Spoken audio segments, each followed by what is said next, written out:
Hello, నేను miss రావు. America అబ్బాయికి పిల్లనిచ్చి పెళ్లి చేస్తే అమ్మాయి కూడా అమెరికా వెళ్ళిపోతుంది నెల 2 నెలల్లో.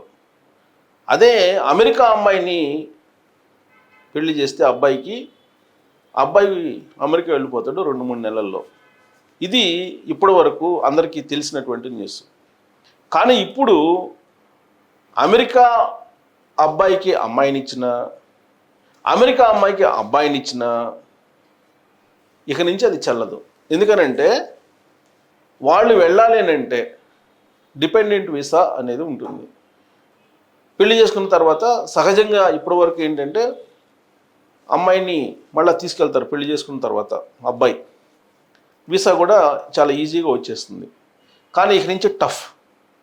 అది వస్తుందో రాదో కూడా చెప్పలేనటువంటి పరిస్థితి. తాజాగా అమెరికా అధ్యక్షుడు ట్రంప్ తీసుకున్నటువంటి నిర్ణయాల్లో అదొకటి.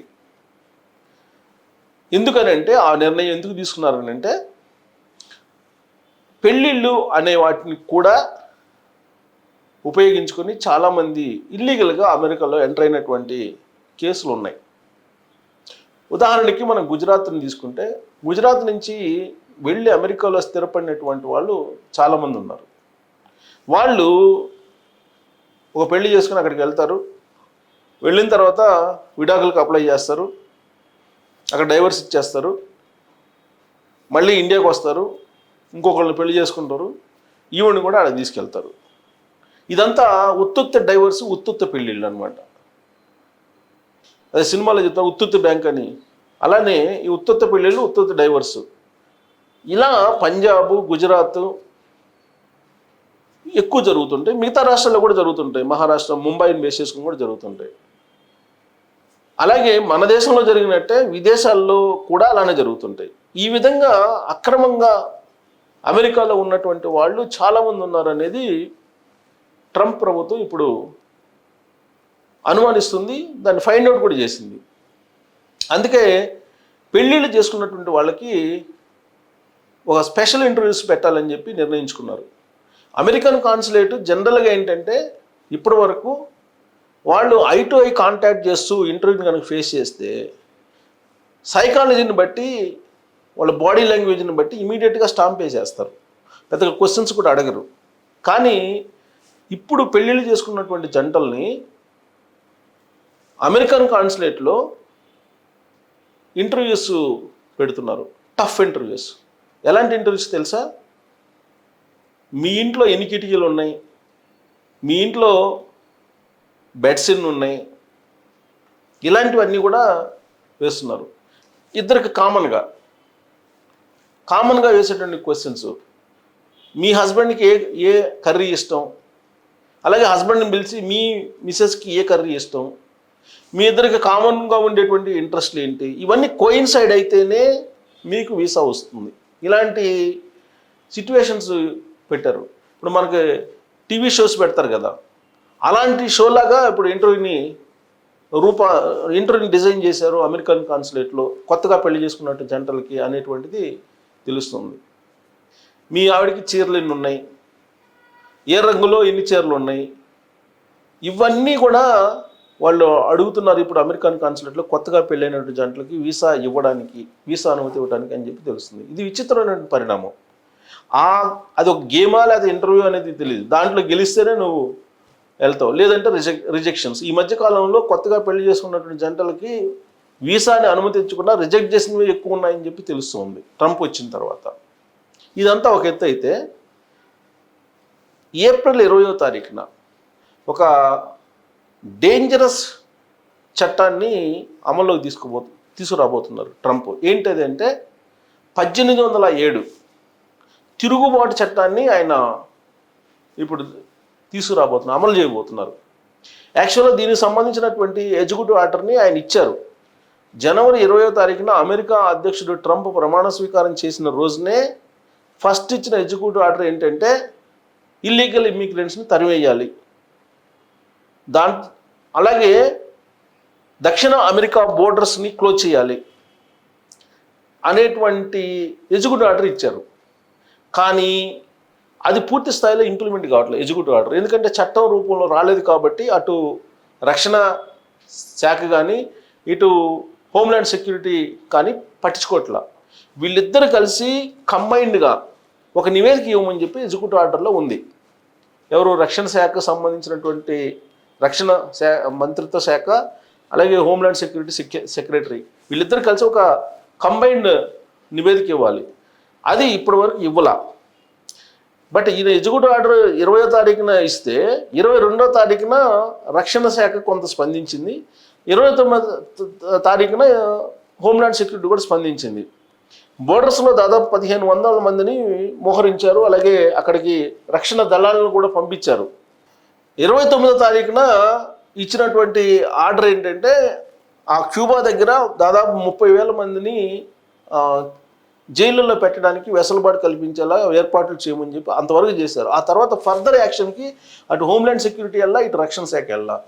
దీంతో ట్రంప్ 1807 తిరుగుబాటు చట్టాన్ని తీసుకురావాలి అని చెప్పి తెలుస్తుంది. ఎందుకనంటే ఆ డేట్ని ఎందుకనంటే ఆ ఎగ్జిక్యూటివ్ ఆర్డర్లో 90 రోజుల్లో ఇదంతా ఇంప్లిమెంట్ కావాలని ఉంది.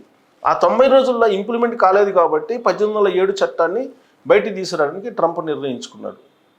ఆ చట్టం ఏం చెప్తుంది అని అంటే ఎమర్జెన్సీ, అమెరికాలో ఎమర్జెన్సీ ప్రకటించబోతున్నాడు ట్రంప్. ఏప్రిల్ 20వ తారీఖున అమెరికాలో ఎమర్జెన్సీని ప్రకటిస్తూ 1807 తిరుగుబాటు చట్టాన్ని తీసుకొస్తున్నట్టు ఆయన అనౌన్స్ చేయబోతున్నారు. అది తీసుకొస్తే కనుక అమెరికా అధ్యక్షుడికి ఫుల్ పవర్స్ ఉంటాయి. అత్యవసర పరిస్థితుల్లో అమెరికా అధ్యక్షుడు ఏ నిర్ణయమైనా తీసుకోవచ్చు అనేటువంటి ఒక పవర్ఫుల్ చట్టం అది. అది కనుక ఇంప్లిమెంటేషన్లోకి వస్తే ఎమర్జెన్సీ అమెరికాలో వచ్చేటువంటి అవకాశం ఉంది. అక్కడ ఉన్నటువంటి ఇల్లీగల్ ఇమ్మిగ్రెంట్స్ని బయటికి పంపించడానికి వెసులుబాటు కలుగుతుంది. అందుకే ఆయన 1807 చట్టాన్ని తీసుకురాబోతున్నాడు. సో దీనికి సంబంధించి ఇంటర్నేషనల్గా, నేషనల్గా అనేక వెబ్సైట్లలో న్యూస్ బాగా స్ప్రెడ్ అవుతుంది. నేను మీకు చూపిస్తాను ఆ న్యూస్కి సంబంధించినటువంటి వివరాలని. ఇక్కడ చూడండి, economics times, will Trump announce material law type order on April 20 after invoking the insurrection act of 1807 what we no.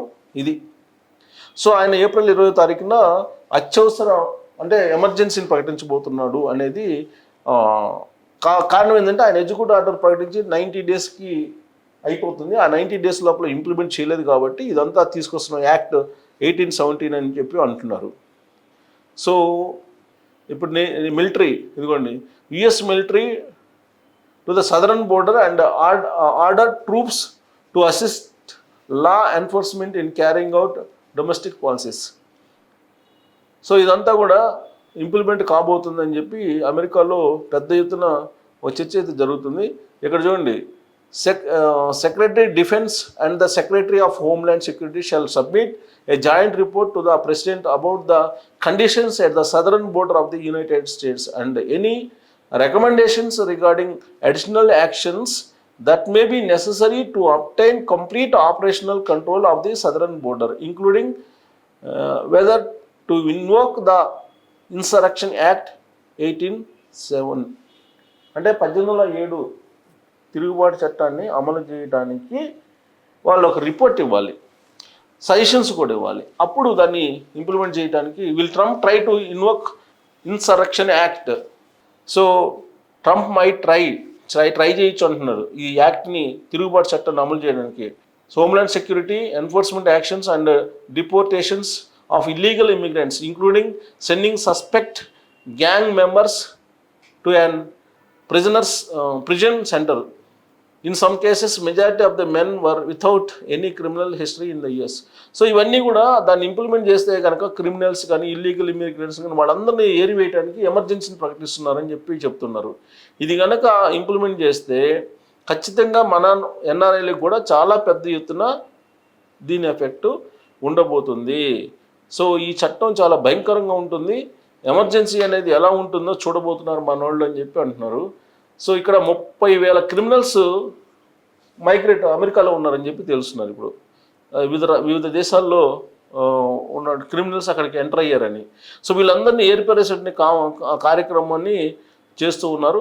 అలాగే మ్యారిటల్ లా ఇది కూడా తీసుకురాబోతున్నారు. సో మొత్తం మీద ఏప్రిల్ 20వ తారీఖున ట్రంప్ తీసుకునేటువంటి నిర్ణయం ఒక భయంకరమైన నిర్ణయం. ఎమర్జెన్సీ, భారత్ ఎమర్జెన్సీ గురించి ఇప్పుడు మనం చెప్పుకున్న ఇందిరాగాంధీ ఎమర్జెన్సీ గురించి అంతకు మించినటువంటి ఎమర్జెన్సీ ట్రంప్ అనౌన్స్ చేయబోతున్నారు. ఈ ఎమర్జెన్సీ కనుక ప్రకటిస్తే ఇల్లీగల్ ఇమ్మిగ్రెంట్స్, చట్టవిరుద్ధంగా ఉన్నటువంటి వాళ్ళు, అలాగే మ్యారేజ్ చేసుకొని అక్కడికి ఇర్రెగ్యులారిటీస్ తోటి తీసుకెళ్ళినట్టు వీళ్ళందరూ కూడా బయటపడే అవకాశం ఉంది. చెరువులో చేపలు కనుక బయటపడితే ఎలా ఉంటుందో అలా బయటపడే అవకాశం ఉంది. అలాంటి నిర్ణయాన్ని ట్రంప్ తీసుకోబోతున్నారు. మరి దాన్ని మీరు ఆహ్వానిస్తారా? దీని మీద కామెంట్ చేయొచ్చు. Thank you.